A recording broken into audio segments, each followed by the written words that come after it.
Good evening, Dr. Baker. I will be performing enteral tube feeding today. So first thing we will do is I will verify my physician's order, and I have gathered my equipment. Next thing I'll do is I'm going to identify my patient. Can you state your name and date of birth? Carl Pierce, 1960.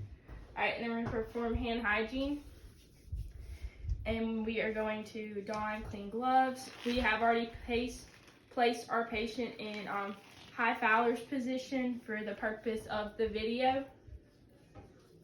So next thing we do is we're going to prepare our enteral feeding. So we would take like our feedings that are in the can, we will shake them up. We will pour them in the bag, and then we will connect the tubing and then prime the tubing.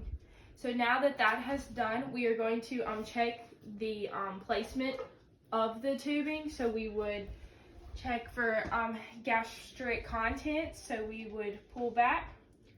Till we have contents, we're going to check the pH and also the amount. So if we have a check that is less than 250, we will just return the feeding. And then if we have a check of 500 milliliters and over, or two checks over 250 1 hour apart, then we will hold feedings. Then after we have checked it, we will then flush with 30 milliliters of water. So flush with 30 milliliters of water.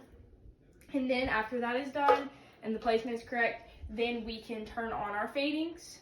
So now when you do a bolus feeding, you would use gravity, and then you would flush with 30 milliliters after it is complete. For continuous feeding, we would flush with 30 milliliters of water every 4 hours. And then with intermittent feeding, you would flush with 30 milliliters before and after feedings.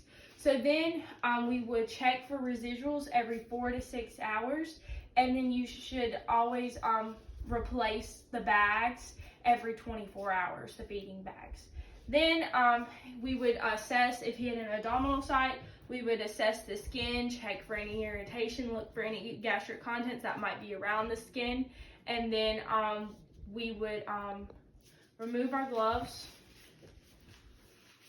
discard of these, perform hand hygiene, and then we would document the amount of contents, the route, either if it is abdominal or nose.